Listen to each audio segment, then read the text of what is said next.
Bien, comencemos. Primero que todo, darle la bienvenida a este tradicional taller de dirigencia estudiantil que organizamos en Educación para Chile, un proyecto de la Fundación Chile Siempre que se dedica con fuerza a trabajar con líderes universitarios, movimientos estudiantiles y a la promoción de las ideas de una educación justa, libre, de calidad en la discusión pública. Nos ha tocado participar de distintas discusiones a lo largo de la historia de este proyecto. En su minuto estuvimos discutiendo respecto a la gratuidad universal, propusimos la gratuidad justa como una fórmula alternativa de justicia para financiar la educación superior de aquellos alumnos que efectivamente requerían apoyo del Estado y no malgastar los recursos del Estado en quienes no lo necesitaban. El año pasado estuvimos, hace un par de años, con la plataforma Mi Esfuerzo Vale, defendiendo a aquellos padres que querían que existiesen colegios particulares subvencionados y además que hubiese mecanismos de selección basados en el mérito, en el esfuerzo de los estudiantes a propósito de las discusiones que hubo en el Congreso Nacional. Hace poco estuvimos conversando y discutiendo las amenazas al boicot de la prueba de transición, que felizmente se pudo desarrollar de buena manera. Y hoy estamos convocados en este taller de dirigencia estudiantil que hemos hecho en el pasado. Yo creo que Gonzalo nos ha acompañado en su minuto en ICARE, en esta tradicional fecha de enero, y hoy por la pandemia tuvimos un minuto de la esperanza de hacer esto presencial, pero lamentablemente lo pasamos a Zoom por las razones sanitarias. Cada vez nos han ido achicando los aforos, así que ya hay que hacerse la idea que vamos a estar por Zoom un buen tiempo más. La idea de este taller es que nos formemos en las ideas más relevantes respecto a las discusiones educacionales que vienen para el país. Nuestra primera charla es con Gonzalo Cordero, que es un tradicional invitado. Después Jaime lo va a presentar respecto a cómo comunicar ideas en política, en la discusión pública, en la agenda pública. Luego tenemos una conversación con Alejandro San Francisco respecto a los principios fundamentales en la discusión educacional, en particular la libertad de enseñanza. Luego tenemos un panel muy interesante con diputados, con abogados, respecto a los desafíos que tiene la educación de cara al proceso constituyente, cuáles son los grandes debates, dónde podría estar el juego ahí. Y finalmente un conversatorio con el ministro Raúl Figueroa sobre los desafíos de la educación frente a la pandemia, pero también lo que viene en la educación del futuro una vez superada la pandemia del coronavirus. Así que los dejamos a todos muy invitados a seguir este taller durante el día. Como les comentaba, acá hay mucha gente que forma parte de movimientos universitarios, de movimientos de secundarios que trabajan en materia de educación. Hay muchos dirigentes universitarios, de federaciones y centros de alumnos. Así que esperamos que sea una instancia de formación, de aprendizaje, y en que también puedan conocerse gente que está un poco en las mismas y que no siempre se relaciona o se vincula, de modo que podamos coordinar y articular un trabajo conjunto en defensa de las ideas que creemos positivas para la discusión educacional que viene en el país. Así que, Gonzalo, muchas gracias por acompañarnos. Le doy la palabra a Jaime para que partamos con la primera charla y espero que todos puedan aprovechar de buena manera este taller. Gracias, Tomás. Gracias, Tomás. Bueno, ahora ya vamos a ir directo a lo nuestro. Como bien también dio el primer aviso, Tomás, esta primera charla es sobre cómo comunicar ideas en política y en el debate público, que es quizás una de las cosas más importantes que debe tener clara un buen dirigente estudiantil.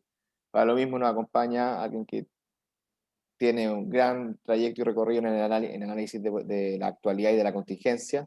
Gonzalo Cordero es abogado, él es analista político, columnista en distintos medios de comunicación, particularmente La Tercera, todos los domingos lo pueden leer. Y entonces, para comenzar, le dejo la palabra a Gonzalo, que nos va a explicar con mucha mayor claridad lo que debe saber un buen dirigente estudiantil en comunicación política. Gonzalo. Muchas gracias.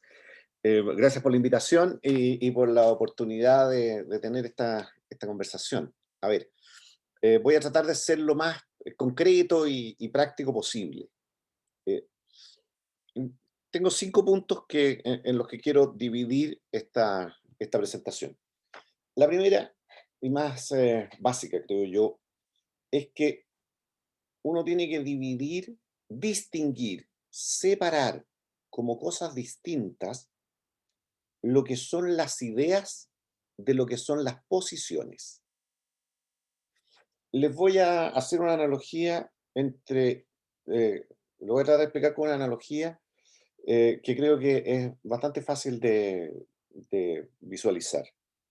Entre las ideas y las posiciones en política, hay, a mi juicio, una relación parecida a la que hay entre el conocimiento científico y la tecnología.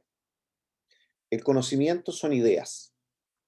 La tecnología son materializaciones concretas que tienen un sentido operativo de las ideas.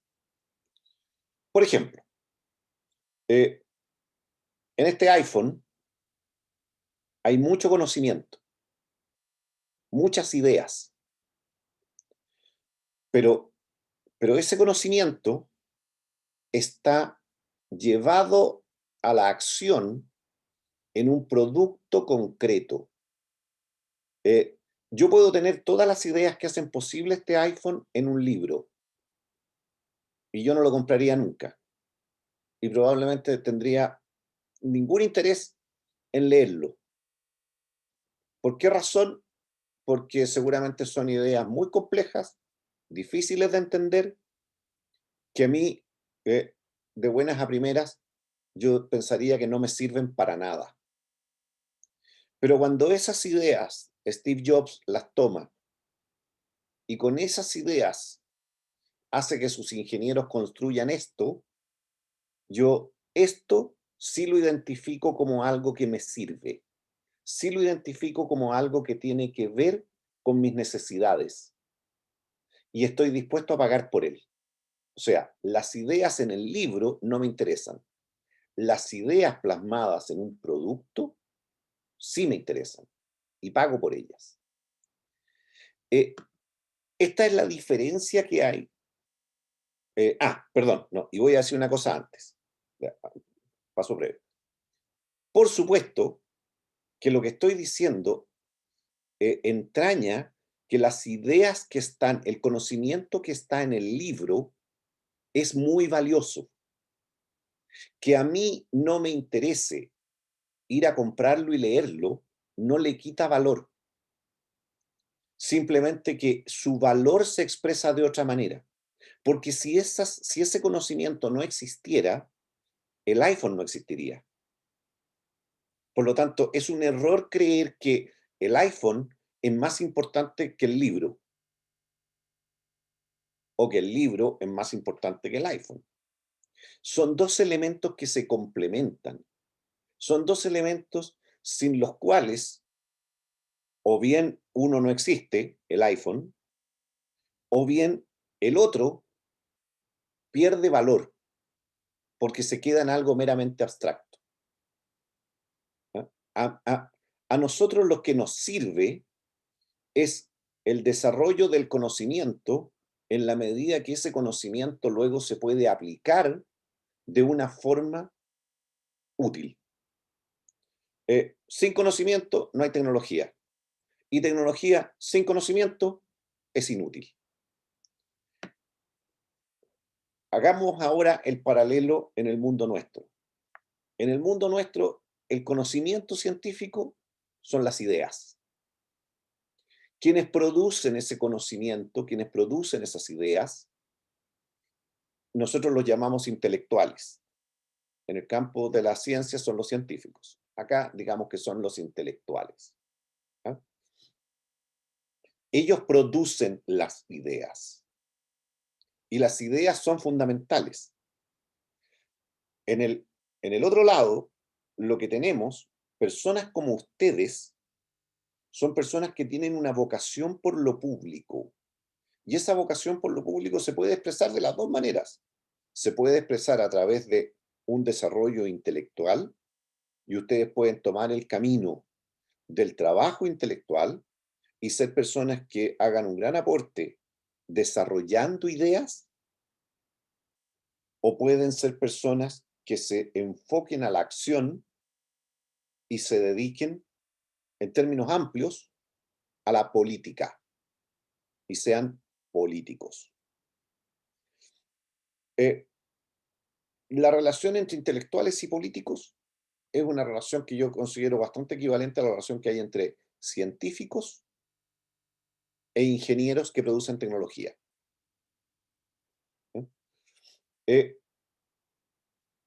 Comete un error enorme el político que menosprecia las ideas, que menosprecia a los intelectuales. Porque igual que el ingeniero que construye el iPhone, si el ingeniero que construye el iPhone dijera, ¿qué me importa a mí el conocimiento científico. ¿Qué me importa a mí los descubrimientos en física? ¿Qué me importa a mí los descubrimientos en matemáticas? No, eso a mí no me importa nada. Bueno, entonces, ¿cómo construye el iPhone?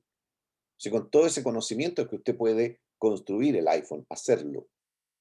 El político es lo mismo. El político que dice, no, esos son intelectuales. A mí, la gente en la calle nunca me pregunta por la libertad de enseñanza. La gente nunca me pregunta por, qué sé yo qué, la libertad de comercio. ¿Ah?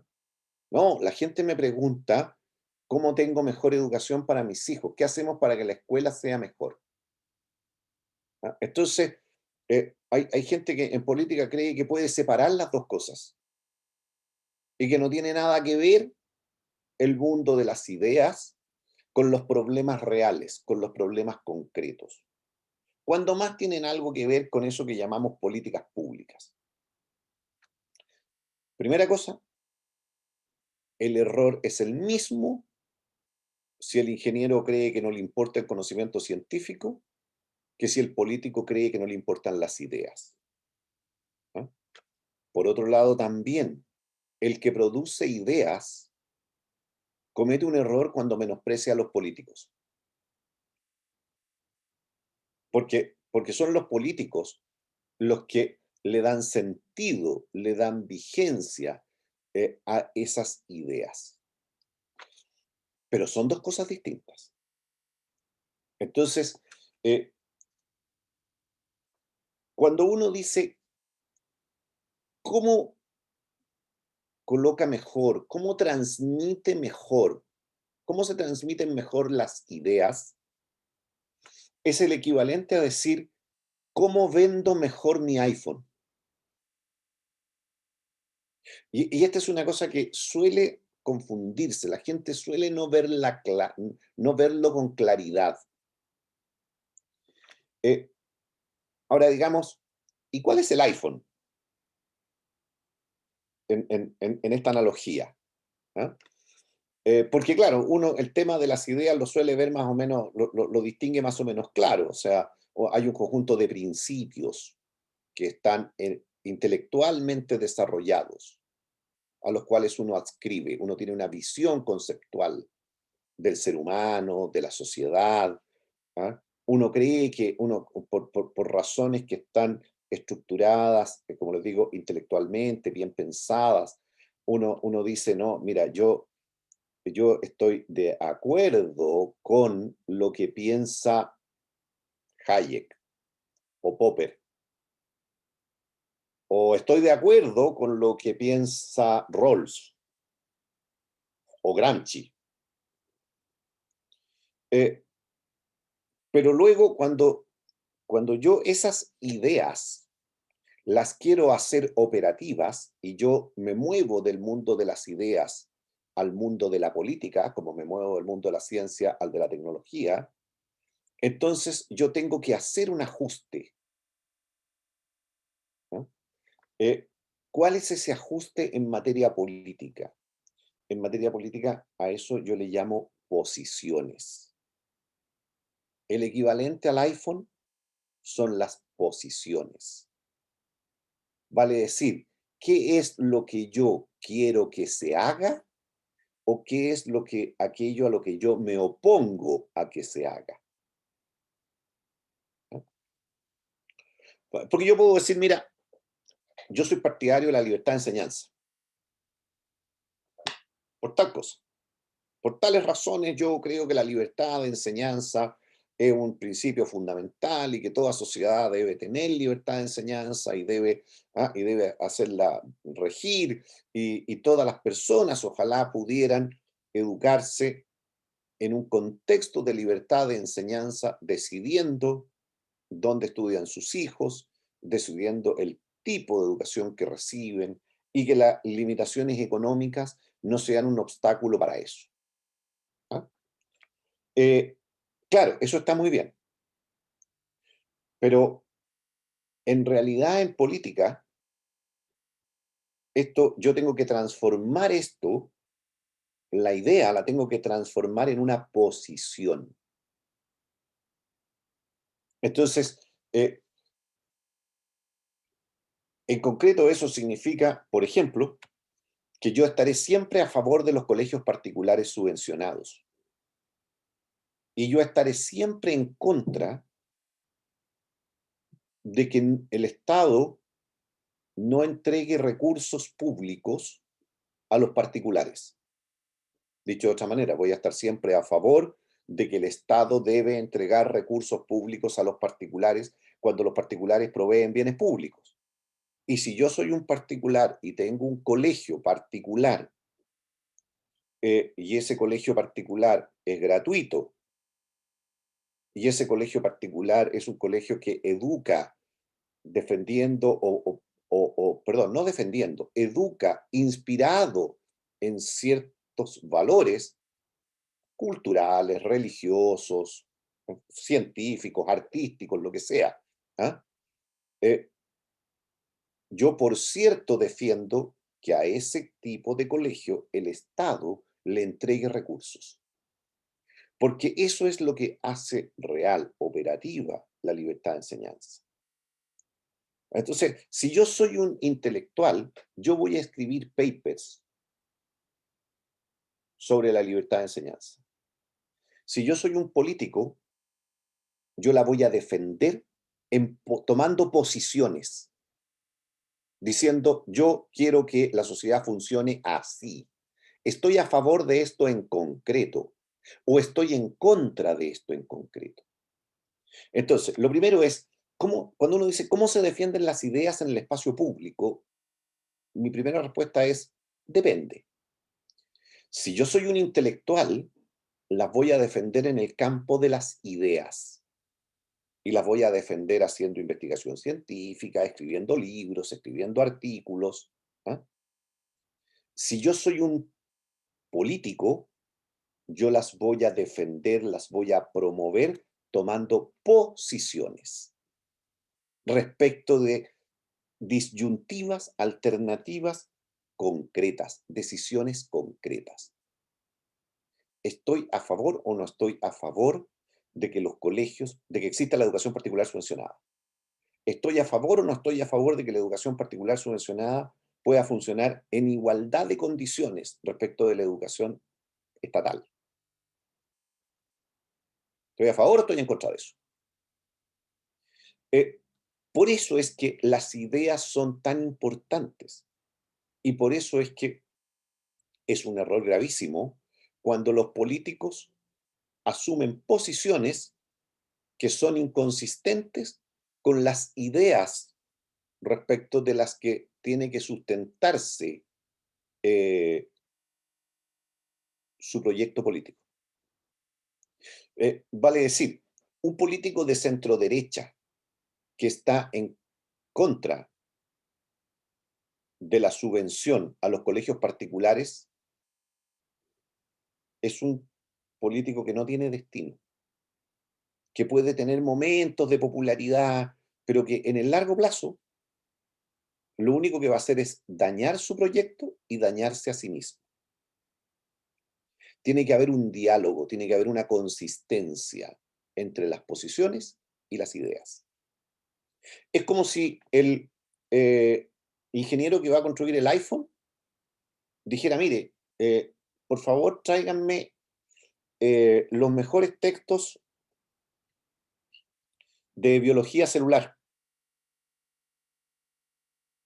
Tráiganme todo el conocimiento de biología celular porque quiero hacer un iPhone. No, sabe que no, es muy valiosa la biología celular, pero con la biología celular se desarrollan otro tipo de tecnologías. Si yo quiero hacer un iPhone, yo necesito conocimiento en física, en matemáticas. ¿Ah? Si yo quiero construir un proyecto político de centro derecha, yo tengo que ir a las ideas en que se funda ese proyecto político. Ahora, cuando yo tomo una posición, yo esa posición en el debate público la tengo que fundamentar. Y por lo tanto, igual que el científico, perdón, igual que el ingeniero que construye el iPhone, yo uso las ideas. ¿Ah? Pero las ideas sin posición no valen nada en el debate político. En tanto cuanto intelectual, son indispensables. ¿Ah? En el mundo de la política, las ideas sin posición son estériles, son inútiles. ¿No? Y los políticos con posiciones sin ideas también son estériles. Es más, pueden ser muy dañinos.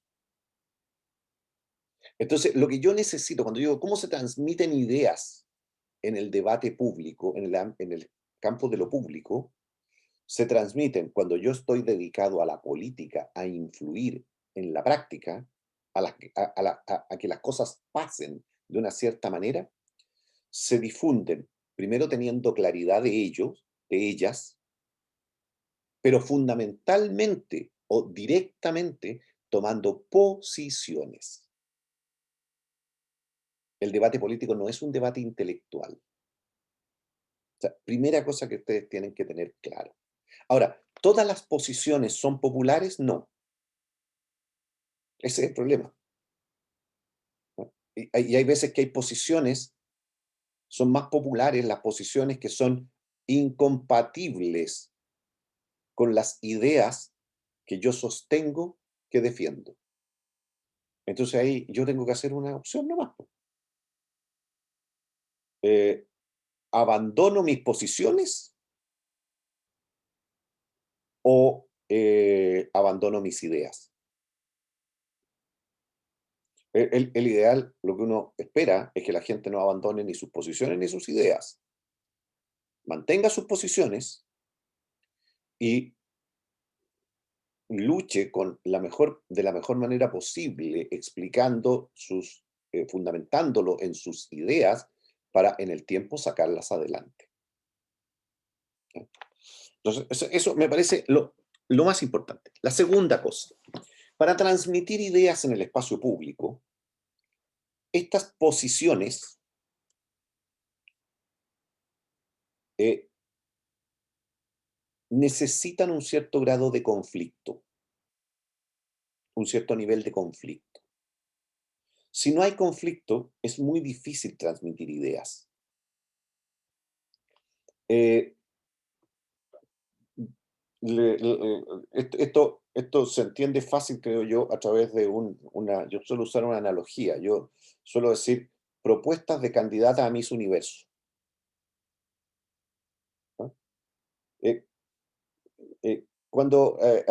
en estos típicos concursos de belleza, digamos, le hacían frecuentemente a las niñas que postulaban, le hacían preguntas que en realidad las sometían a una situación poco natural, porque las personas que estaban compitiendo ahí estaban compitiendo en función de su belleza, no de su conocimiento.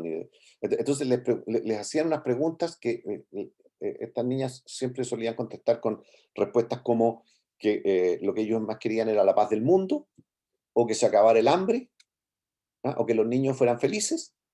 Y en una época, cuando les preguntaban quién era la persona que más admiraban, contestaban el Papa, ¿ah? Vale decir, eh, todas sus respuestas iban en un sentido que no es nada de tonto, ¿ah? No se equivoquen, ese tipo de respuestas no expresa de buenas a primeras ni necesariamente incapacidad, porque ese era el tipo de respuesta que les servía al objetivo de esas candidatas, ¿ah? Ellas necesitaban decir cosas con las que ojalá todo el mundo estuviera de acuerdo. Los políticos están en la situación exactamente contraria.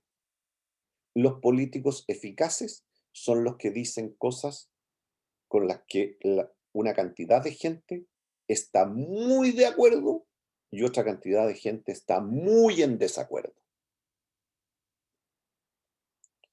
Eh, si tú quieres transmitir ideas, mientras más conflictiva es la posición que tú asumas, más eficaz va a ser la transmisión de las ideas. Ojo que yo no estoy diciendo, y esto también hay que tener cuidado hay sutilezas en esto. Cuando yo digo conflictiva, no digo impopular, ¿ah? Porque yo puedo transmitir una idea con la que está de acuerdo el 80% de la gente, pero el otro 20% está muy en contra.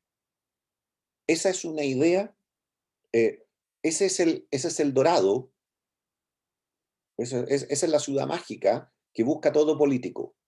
Todo político busca una posición en la cual la inmensa mayoría esté a favor y haya una minoría muy fuertemente en contra.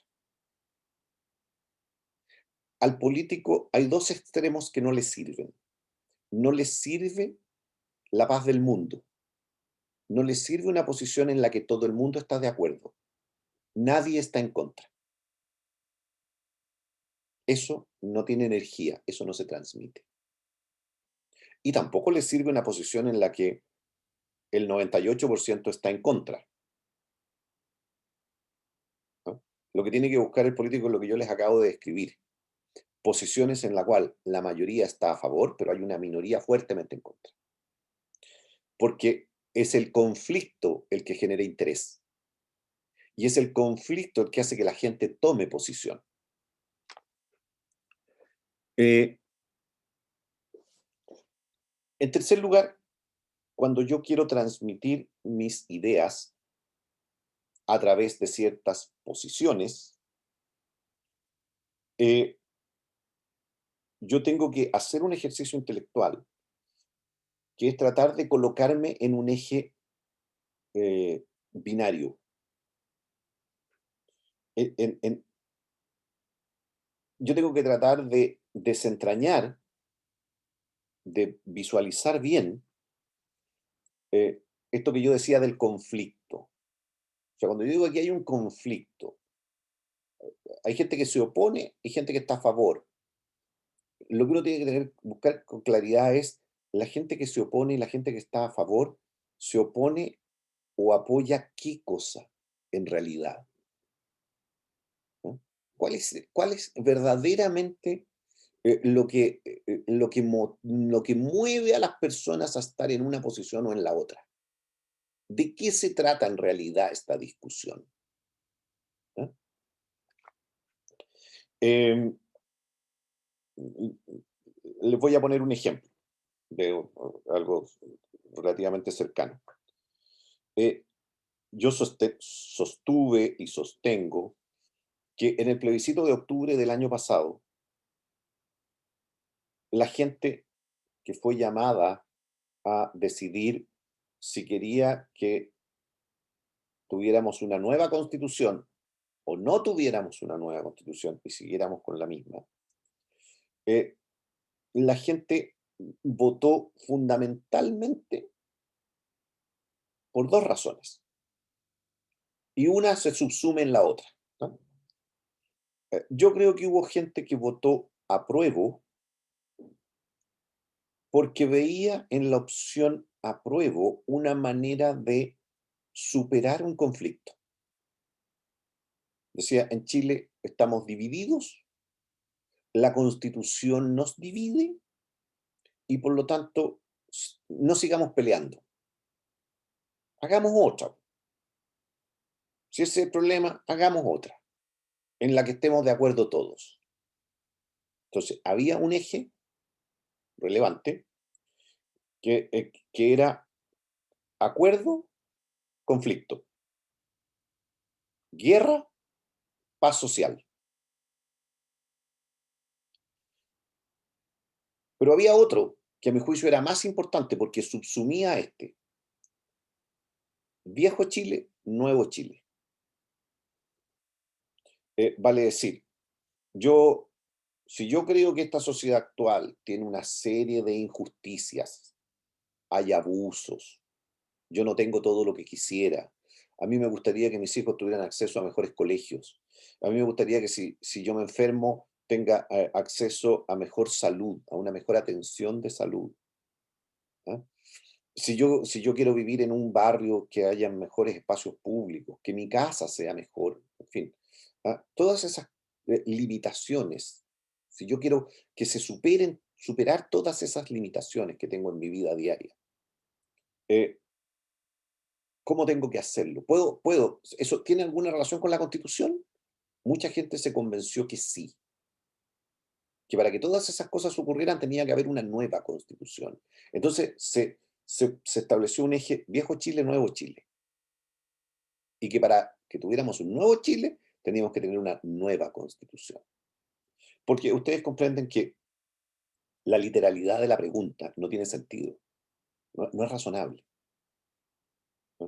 ¿No? No es razonable que yo le pregunte a las personas si creen que la constitución actual es buena o es mala. Las personas que tienen la capacidad de responder esa pregunta en términos verdaderamente informados son muy poquititos, pero muy, muy, muy, muy poquititos. ¿No? Si me permiten la comparación, es equivalente a que yo le pregunte a las personas si creen que eh, el cáncer de páncreas se debe tratar con este tratamiento o se debe tratar con este otro tratamiento. Si a mí me preguntan eso, yo voy a decir, no sé, pues no tengo idea. Preguntémosle a los doctores, oncólogos, especialistas, ellos saben. ¿No? La Constitución, el sistema jurídico, es algo tan técnico y tan especializado como el tratamiento del cáncer.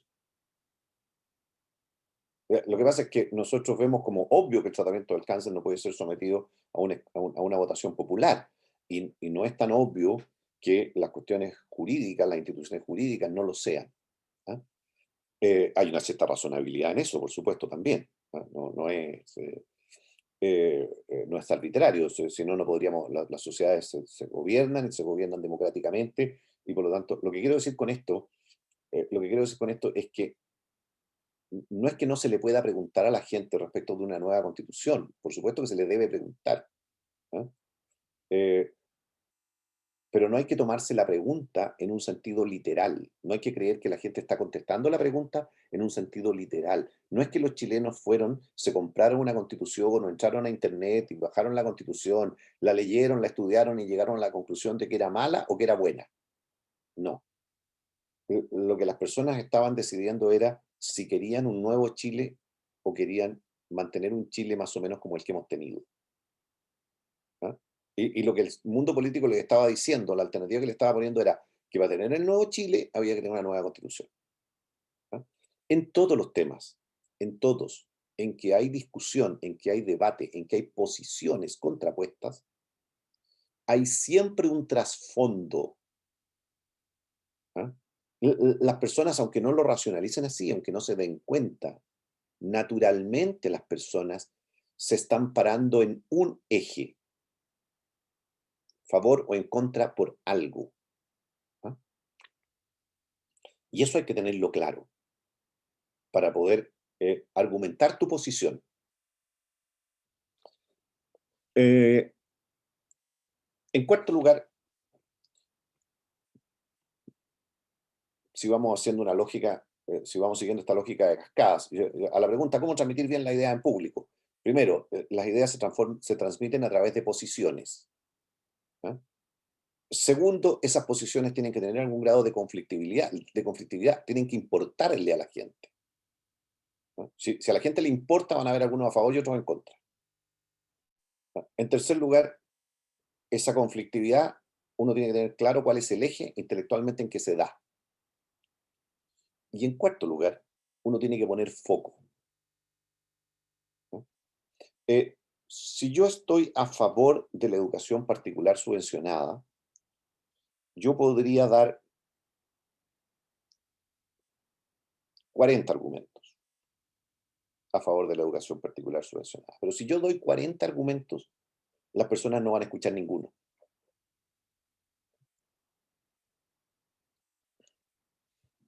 Por eso se suele mucho decir esto en comunicaciones se suele decir esto de las 3 ideas. Máximo 3 ideas. Si usted va a defender algo, tenga clara cuáles son las 3 razones. No 5, ni 7, ni 10. 3. Y a veces, mucho mejor que tener 3 es tener una. Cuando esa una es tan, tan, tan, tan potente que no necesita la compañía de una segunda o de una tercera razón. Pero lo que uno no puede tener son 40, ni 10, y en general, ni 5. Esto se mueve en el rango de entre 1 y 3. Uno tiene que tener foco. Eh, y el foco es relevante también. Es relevante también en el sentido de que incluso las personas que se dedican a lo público tienen una cierta especialización. Están las personas que uno siempre las ve en los temas de seguridad, a otros uno los ve en los temas de salud, a otros uno los ve en los temas de educación, en fin. Eh, mm, pero tú no estás en todos los temas. Y aún en tus temas, en cada posición que tú tomas, tú tienes que enfocarte en tus 3 argumentos y no pasar de ahí. Eh, y el quinto punto es que l las posiciones y los argumentos tienen que ser simples. Eh, y la simpleza no es, debilidad, no es fragilidad. Eh, un buen argumento no necesita ser complejo, no necesita ser enredado. Un buen argumento, al contrario, necesita ser simple para que se transmita bien, ¿ah? Eh, claro, yo puedo, en el mundo de las ideas y no de la política, yo necesito un desarrollo que es complejo, ¿ah? No es llegar y tomar la crítica de la razón pura de Kant y entenderlo, así como quien lee, ¿ah? Una novela de John Grisham. No, eso es muy complejo. Pero las personas que lo entienden son poquitas. En cambio, las personas que leen las novelas de John Grisham son muchas. Eh, uno en política las ideas las tiene que transmitir de una manera que sea simple, sencilla, fácilmente comprensible. La política, y esta es una cosa también que creo que es importante, se asocia mucho más a una competencia de valor que a una competencia de inteligencia. La gente no cree, la gente no anda buscando al político más inteligente. La gente suele creer que las cosas que hay que hacer eh, no son tan eh, misteriosas.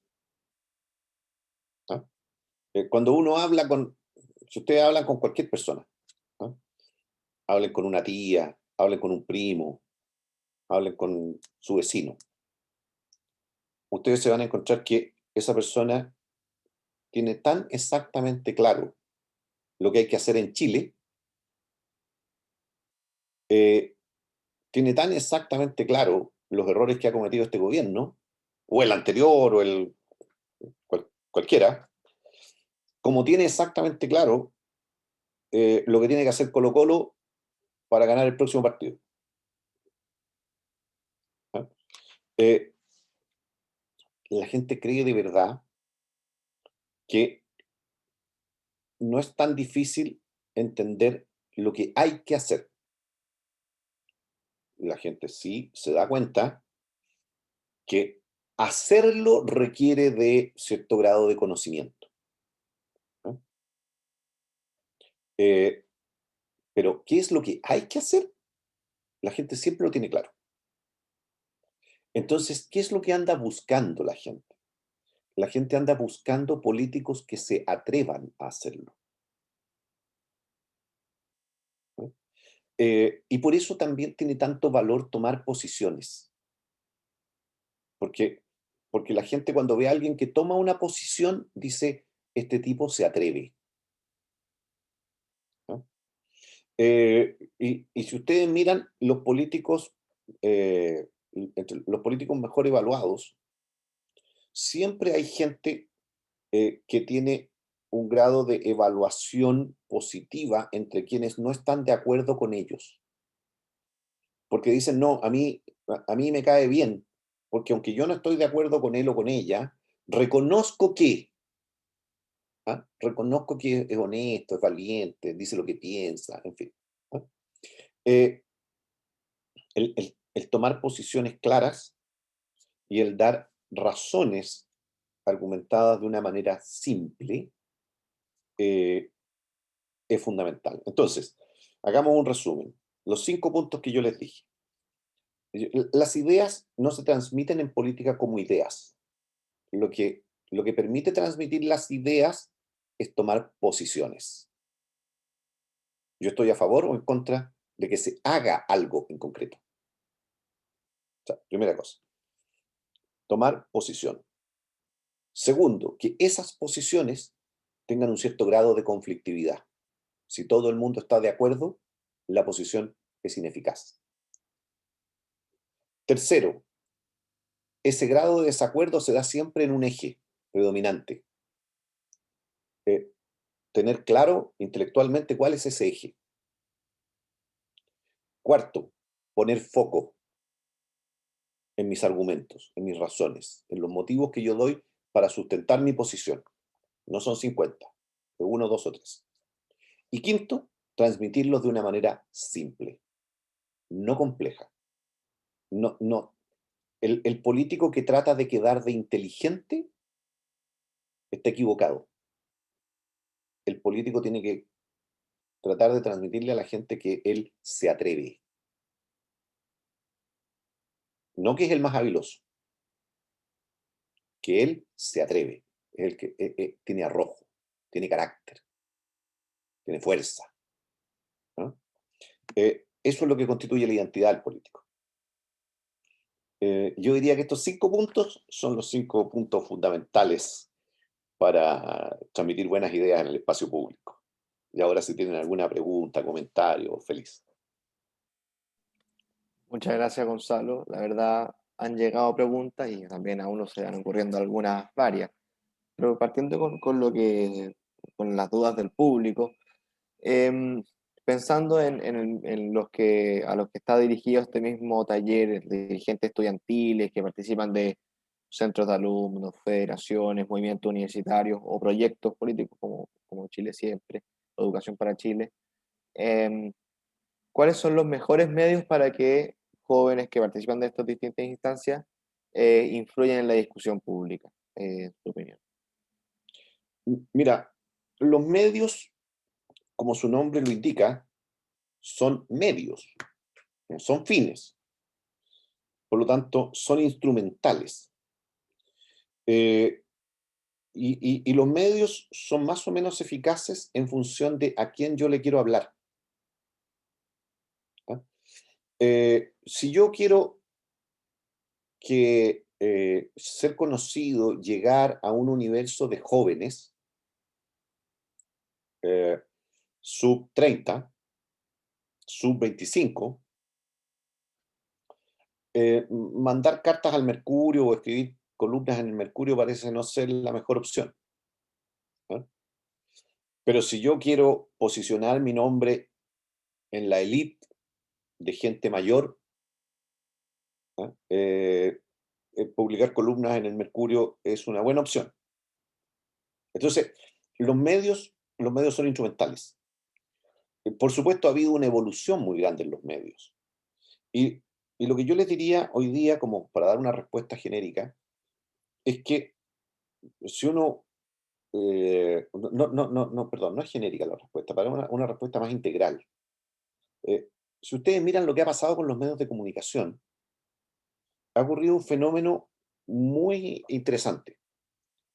Eh, Cuando yo era chico, o tenía la edad que tienen ustedes, que no hace tanto tiempo, eh, era muy distinto leer el diario, escuchar la radio o ver televisión. Y eh, existía unos señores que eran dueños de un medio de comunicación que eran diarios y otros señores que eran dueños de un medio de comunicación que eran canales de televisión. y otros señores que eran dueños de unos medios de comunicación que se llaman radios. Y eran tres tipos distintos. Hoy día hablamos de plataformas de medios. Entonces hoy día yo veo la radio, porque los programas de radio se transmiten por la vía normal, tradicional del espectro radioeléctrico, de voz, pero también se transmiten por streaming en imagen. Entonces yo puedo entrar ahora, en este mismo momento, yo puedo entrar a cualquier radio y ver un programa de radio, o lo puedo escuchar en mi auto. O puedo entrar a Emol y ver un video en Emol o en la tercera.com. Entonces, lo que pasa es que se ha producido una interrelación de todos los medios de comunicación. Y eso que antes eran medios distintos, hoy día están todos integrados. Y a esos medios se le han sumado otros, como las redes sociales y todo el amplio mundo de lo digital. Entonces, lo primero que ustedes tienen que pensar no es en medios aislados, ustedes tienen que pensar en esta lógica de plataforma de medios, de integración de medios. Y por lo tanto, ustedes tienen que, si quieren transmitir sus ideas, claro, y tienen que estar muy atentos a los cambios son muy sutiles. Por ejemplo, hubo un momento en que el correo electrónico se convirtió en una gran forma de comunicación, pero todo el mundo empezó a mandar correos electrónicos. Entonces hoy día uno lee una cantidad menor de los correos electrónicos que le llegan, y la mayoría no los lee. Entonces la gente se dio cuenta de esto en algún momento y dijo, funciona mejor que el correo, el WhatsApp. Y se empezaron a mandar WhatsApp. ¿Ah? Y nos empezamos a saturar de WhatsApp. Entonces alguien dijo, funciona mejor el video.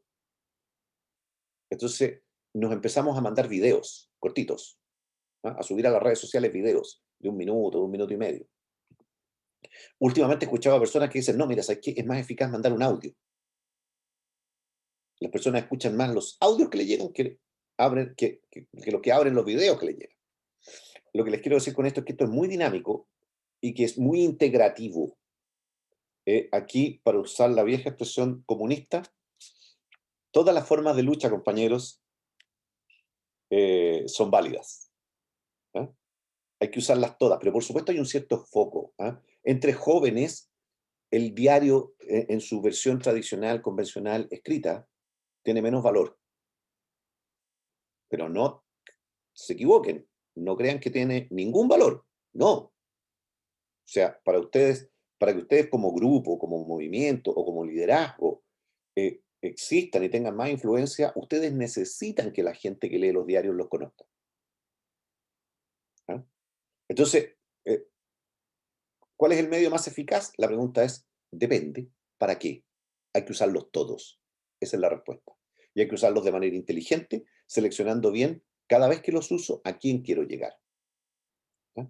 Si yo quiero llegar a ese segmento de líderes de opinión, de líderes políticos y empresariales, qué sé yo, que leen los diarios, hacer un video de 30 segundos o de 45 segundos no es la mejor opción. Pero si yo quiero llegar a los jóvenes, el Mercurio no es la mejor opción. ¿Se fijan? O sea, hoy día estamos obligados a ser muy flexibles y a funcionar con la lógica de plataforma de medios, usarlos todos.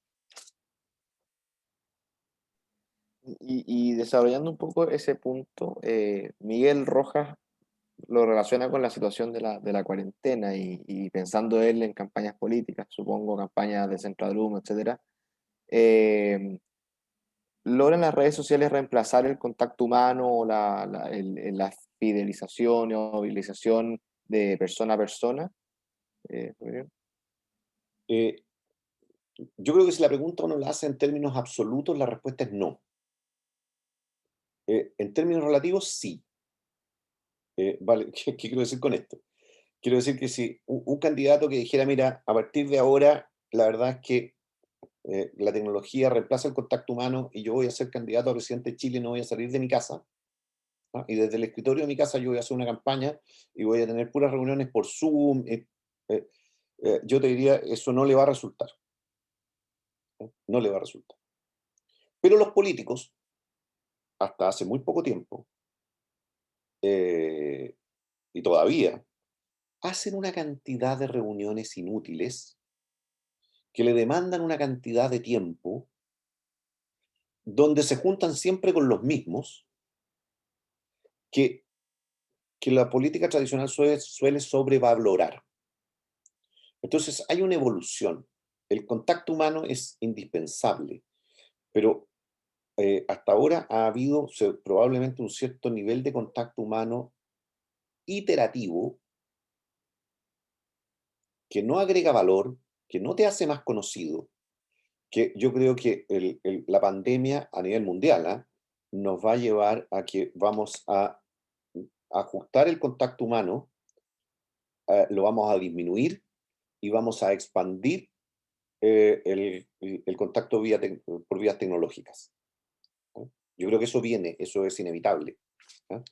Una pequeña anécdota, cuando partió la pandemia y nos quedamos encerrados en la casa y tuvimos cuarentena, yo pensé que en mi actividad profesional este iba a ser un año, por decirlo de alguna manera, de mantención. O sea, yo me representaba a mí mismo que como yo soy un consultor, un asesor en conflictos, en crisis, en temas en que se requiere de mucha confianza, yo pensaba que era imposible que una persona que no me conocía me pudiera contar sus problemas, digamos, sus conflictos, que son muchas veces, tienen que ver con cuestiones muy sensibles de las empresas, habiéndome conocido únicamente a través de un Zoom. Entonces yo dije, este año es un año de mantención, o sea, tengo los clientes que tengo, estoy en los líos que estoy, y eso mantendré durante todo el año. Estaba completamente equivocado. He conocido gente a través de, de las plataformas, de Zoom o de Meet, eh, me he hecho amigo de esas personas, he generado una relación de enorme confianza con esas personas, y a varios de ellos, el otro día lo comentaba con uno, le decía, mira, en realidad nosotros nos conocemos, pero no nos conocemos. O sea, yo no sé si tú mides 1,95 m o 1,58 m. Y la verdad es que la estatura llevada a esos extremos te marca el carácter, pues, te marca la identidad de una persona. Las personas que miden 1,58 m tienen un tipo de carácter distinto en general que las que miden 1,95 m. ¿Ah? Y yo no sé si tú mides 1,58 m o 1,95 m, porque lo único que sé de ti es que te he visto y hemos hablado miles de veces. En fin, lo que quiero decir es que obviamente hay que usar estas plataformas. Entraron a nuestra vida, así como entró el correo electrónico, así como entró WhatsApp, así como... ¿ah? Hay que incorporarlas, hay que usarlas y hay que darle más eficiencia, por lo tanto, a nuestro trabajo, a nuestra actividad. Pero por ningún motivo hay que creer que el contacto humano es reemplazable. O sea, yo a esas mismas personas que he conocido y que no las conozco, tengo el mayor interés por estar con ellos. Tengo el mayor interés por estar físicamente con ellos. Ahora, probablemente cuando vuelva la situación a la normalidad, seguramente me he hecho a la idea de que voy a tener mucho menos reuniones presenciales de las que tenía antes, pero va a ser un mix, ¿ah? Siempre van a haber cosas que probablemente si yo tengo una reunión a la semana con un cliente, probablemente vamos a ir a un sistema en el cual va a ser una por medio o una al mes va a ser presencial. Pero tú no puedes perder el contacto humano, somos seres humanos, ¿ah? Eh, pero no es bipolar, no es binario, no es una cosa o la otra, es ir integrándolos. Perfecto. Ah, sobre una de las cosas que dijo en la charla misma, José Castillo pregunta, ¿por qué se da este fenómeno de que todas las personas saben la respuesta a los problemas, pero el único que no sabe la respuesta es quien debe tomar las decisiones para arreglar los problemas? Porque, porque todos tendemos a pensar que los problemas tienen la complejidad que les vemos, ¿ah? Y lo que vemos es una parte muy menor de la realidad, ¿ah? Entonces, te pongo un ejemplo. Eh, ¿Por qué razón, un ejemplo simple, por qué razón yo creo saber qué es lo que tiene que hacer Colo-Colo para ganar el próximo partido? Eh, y el entrenador de Colo-Colo, cualquiera sea, no hace lo que hago yo, que es tan... Si yo lo tengo claro, yo no soy entrenador y yo no me dedico al fútbol, y sin embargo yo lo tengo claro. ¿Y por qué él no hace eso? ¿Cómo puede ser tan tonto? ¿Ah? No, no tengo idea quién es el entrenador de Colo-Colo, entre paréntesis, no estoy poniendo como ejemplo, yo no soy muy futbolero, de hecho. Pero, eh, pero claro, lo más probable es que el entrenador de Colo-Colo no sea tonto. Lo que pasa es que el entrenador de Colo-Colo sabe 500 cosas que yo no sé, cuestiones de hecho, digamos. ¿Ah? Yo estoy seguro que yo tengo que al jugador tal debiera tirarlo más a la punta derecha. Eh, chuta, y resulta que ese jugador a lo mejor tiene una lesión, o no tengo idea cuál es la razón por la que no juega o no quiere jugar el más en la punta derecha. En fin, no tengo idea. Hay cosas que yo ignoro, pero que yo ignoro que las ignoro. Entonces, la gente ve las cosas sin su complejidad y por lo tanto cree que las soluciones son fáciles. Esa es la raíz del populismo, entre paréntesis. ¿Ah?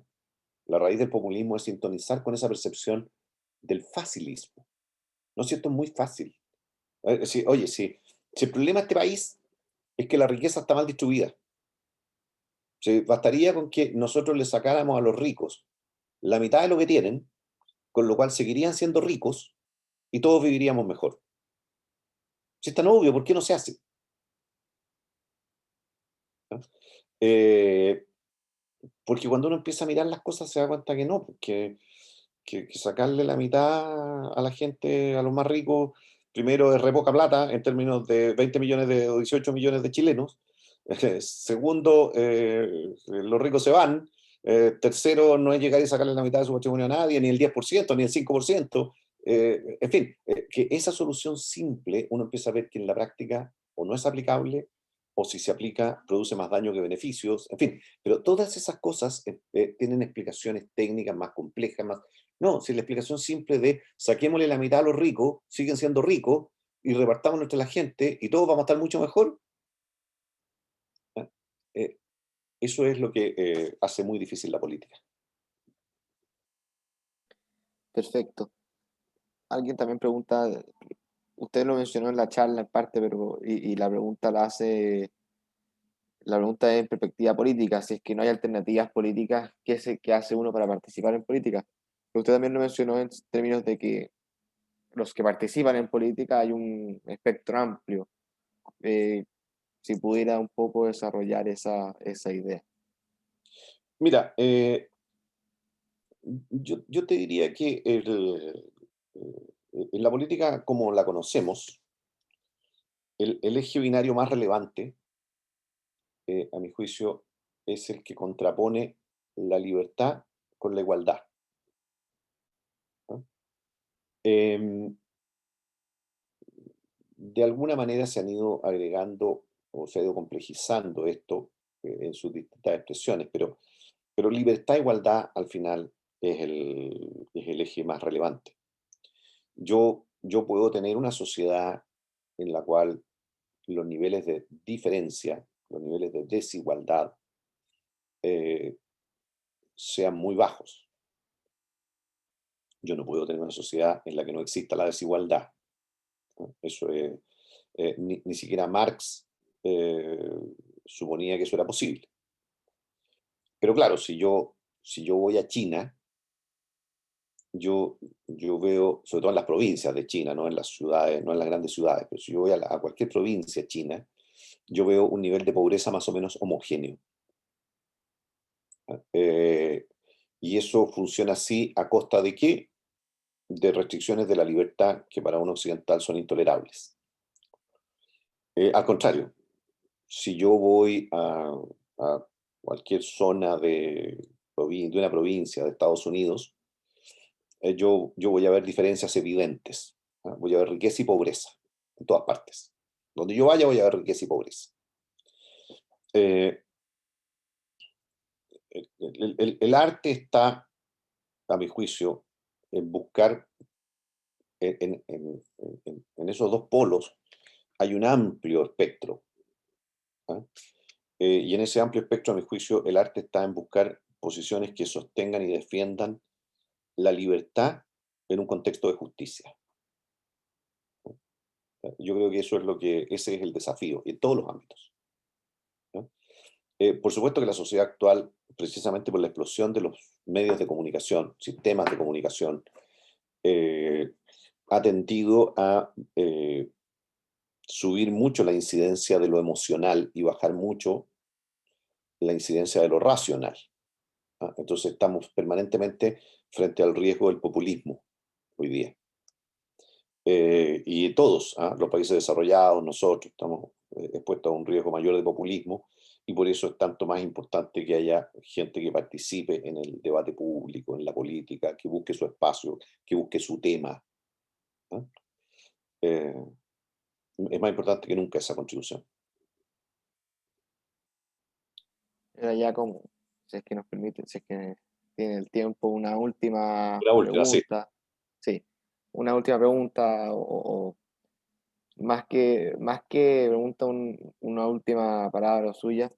Bueno, alguna experiencia, o en base a su experiencia, tanto alguna vez en política universitaria o en el último tiempo, ya como en su rol más de analista, eh, ¿qué le puede decir a los que están en este taller y que quieren atreverse en política? Como más un consejo más concreto, no tanto en términos de comunicación política.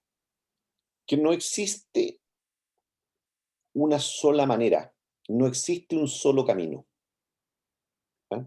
Que hay muchas formas de influir, eh, muchos grados en los que se puede influir y que esa división que había antes eh, entre lo público y lo privado, que se daba a todo nivel, esa división hoy día se ha difuminado mucho. ¿Ah? Eh, les voy a poner un ejemplo. Cuando yo estudié Derecho en la Universidad Católica, eh, hace, claro, más de 30 años, 35 años atrás, eh, eh, las ramas del derecho público y el derecho privado eran dos ramas muy distintas, dos mundos distintos. Ya se hablaba, mis profesores de esa época ya decían que la diferencia era menos que cuando ellos habían estudiado y que ya habían ciertos puntos de contacto. Bueno, hoy día derecho público y derecho privado están súper entrelazados. Eh, con la sociedad pasa lo mismo. Eso es una expresión de esto otro. Vale decir, claro, uno podría decir antes, mira, yo, yo tomé la opción por lo público. Y otro decía, no, yo tomé la opción por lo privado. Y la opción por lo público significa, por decirlo en términos simples, yo hago el diario de mañana. Yo y las personas que somos como yo hacemos el diario de mañana. Lo hacemos en el sentido que somos los que le generamos el contenido al diario de mañana. Y otro decía, no, yo voy a leer el diario de mañana. No, no tengo nada que ver con el contenido, con la generación del contenido. Y eran dos mundos distintos. Hoy día eso no es así. Hoy día yo puedo ser una persona que tiene una actividad 100% privada, pero mando cartas al director. O puedo ser una persona que tiene una actividad 100% privada, pero que forma parte de un grupo de acción política, de reflexión sobre un tema. ¿Ah? Estoy en una comunidad, en una red social. En fin, o yo tengo una vocación por lo público, pero esa vocación por lo público, en mi caso particular, nunca he sido candidato y nunca lo voy a hacer. ¿Ah? Eh, y es porque la vida del político, a mí me provocaría angustia, me muero, me suicido. Pero como tú dijiste, escribo columnas, escribo una columna en la Tercera todos los domingos. Y estoy hablando permanentemente, y estoy dando mis ideas, y estoy influyendo. ¿Ah? Eh, lo que les quiero decir con esto es que, primero que hoy día creo yo, hay que ser muy responsable para abstraerse de la sociedad en la que estamos. Nadie debiera abstraerse de la sociedad en la que estamos. Pero eso no significa que yo tenga que tomar una manera. Eso no significa que yo tengo que optar entre ser un profesional independiente o que trabaja en la empresa privada y que soy 100% privado, o soy un político que soy candidato y esas son las dos alternativas y no hay nada entre medio. No, hoy día hay una infinidad de alternativas entre medio. Eh, y creo que es una responsabilidad eh, tomarlas y ver de qué manera, de qué forma, con qué intensidad yo me hago cargo de la sociedad en la que estoy. Y eso no significa que yo vaya a ser un político tradicional, ni que vayas, ni que la alternativa a ser un político tradicional es ser un tipo privado 100% que no le interesa lo que pasa más allá del cerco de su casa. Muchas gracias, Gonzalo, ¿verdad? Y también muchas gracias por este tiempo extra que hemos tenido. No, encantado. Eh, Esperemos, bueno, una vez más, gracias por acompañarnos en estas actividades, porque ya durante el año pasado también tuvimos hartas ocasiones para escucharlo. Así Feliz. que muchas gracias, Gonzalo, y seguiremos en contacto. Que estén muy bien. Muchas gracias a ustedes y felicitaciones por su vocación. Gracias, Gonzalo.